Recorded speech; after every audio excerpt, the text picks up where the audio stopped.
શ્રાવણ સુદ માસ આવ્યો અને સાયતમનો દિવસ આવ્યો.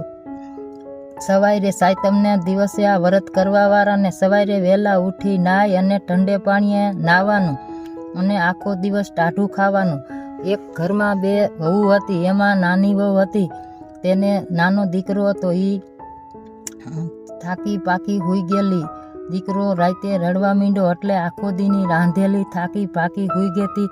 તો એને ઊંઘ આવી ગઈ અને રાતના 12 વાગ્યા એટલે સૂલો ઠારતા ભૂલી ગઈ હતી. રાતના 12 વાગ્યા એટલે સીતરામાં આવ્યા.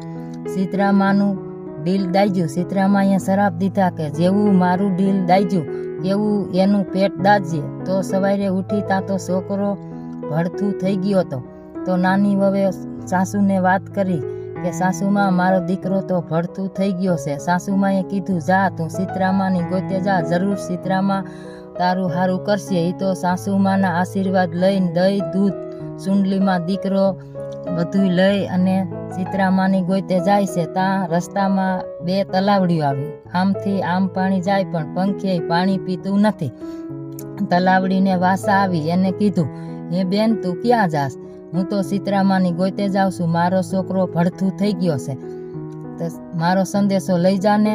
મારી તલાવડીમાં આમથી આમ પાણી જાય છે પણ કોઈ પંખી પાણી પીતું નથી. તો ભલે સારું, હું તમારો સંદેશો લઈ જાઉં છું. એમ કરીને જરાક આઘેરીક જઈતા 2 આખલા ડોકે ઘંટીના પડ બાંધતા હતા અને બાંધતા હતા, ઝઘડતા હતા. તો પછી આખલાએ કીધું એ બેન તમે ક્યાં જાવ છો? અરે હું તો સીતરામાની ગોતે જાઉં છું, મારો છોકરો ભડથું થઈ ગયો છે, તો મારો સંદેશો લઈ જાવ ને. સારું, અમે 2 જઈ તો ઝઘડા જ કરીશી. આ ડોકે ઘંટીના પડ બાંધ્યા છે. સારું, તમારો સંદેશો હું લઈ જાઉં છું. એમ કરીને જરીક આખી હાલી તા તો જંગલ આવ્યું. જંગલમાં બોરડી નીચે સીતરામાં બેઠા હતા. લોહી પાસ પરવાળા થઈ અને માથામાં ખંજોરતા હતા. આ બેન જાતા હતા. ત્યાં સીતરામાએ કીધું એ બેન તમે ક્યાં જાવ છો? મને જરીક માથામાં જોઈ દ્યો ને. સારું હાલો, તમને હું માથામાં જોઈ દઉં. તેમ કરી અને એને તો દીકરો સીતરામાના ખોળામાં આપી દીધો અને પોતે મંડી માથું જોવા. સીતરામાનું ડીલ થયું. સીતરામાએ આશીર્વાદ આપ્યા, જેવું મારું ડીલ થયું એવા એના પેટ ઠરજો. તે સીતરામાને બધી વાત કરી. સીતરામા હું તો આવતી હતી તા તો મને 1-2 તલાવડિયું આમથી આમ પાણી જાતું હતું પણ એનું પાણી પંખે પીતું નથી, તો મને એને સંદેશો દીધો છે. તો સંદેશો આપ્યો છે. સીતરામાએ શું કીધું? ઓલા ભવમાં 2 સોયકું હતું અને કોઈને સાજ દૂધ ચાક આપતું નથી, એટલે આ ભવમાં એનું કોઈ પાણી પીતું નથી. તું એનું પાણી પીજે એટલે બધાય પાણી પીશે. તો હું આઘેરીક જાતી હતી. ત્યાં 2 આખલા ઘંટીના પડ ડોકે બાંધીને ઝઘડતા હતા. તો એને મને કીધું છે કે માર સીતરામાં આગળ સંદેશો લઈ જાઓ. ઓલા ભવમાં દરવા ખાંડવા કોઈને દેતા નહોતા, એટલે આ ભવમાં આખલા થયા છે અને ડોકે ઘંટીના પડ બાંધી અને ઝઘડા કરે છે. તું ઘંટીના પડ છોડી નાખજે એટલે ઝઘડશે નહીં. એમ કરતી કરતી ઘીરે આવી.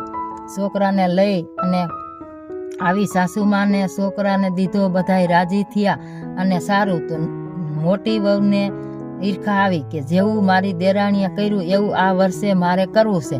તે સાયતમ આવી તો એની દેરાણી તો જેઠાણી સાયથી ચૂલો સળગતો મેલી અને છોકરાને લઈને હુઈ ગઈ. અને એને સવારે ઉઠી તા તો છોકરો ભડથું થઈ ગયો હતો. હાથમાં છોકરો ટોપલામાં લઈ અને હાલી તો એક તલાવડી આવી. તલાવડીએ પૂછ્યું એ બેન તમે ક્યાં જાવ છો? હું સીતરામાની ગોતે જાઉં છું, મારો છોકરો ભડથું થઈ ગયો, તો મારો સંદેશો લઈ જાવ ને. મારે આ પાણી કોઈ પીતું નથી તલાવડીનું. અરે હું ક્યાં નવરી છું, તે તમારો સંદેશો લઈ જાઓ. તો જરાક આઘી હાલીતા આખલા ઘંટીના પડ ડોકે બાંધ્યા હતા ને ઝઘડતા હતા. તે આખલાએ કીધું એ બેન તમે ક્યાં જાવ છો? મારો સંદેશો લઈ જાવ ને.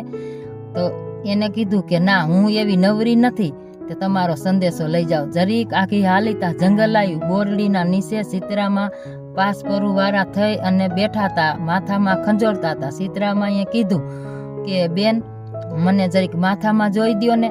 અરે ના હું ક્યાં નવરી છું, હું તો જાઉં છું સીતરામાને ગોતવા.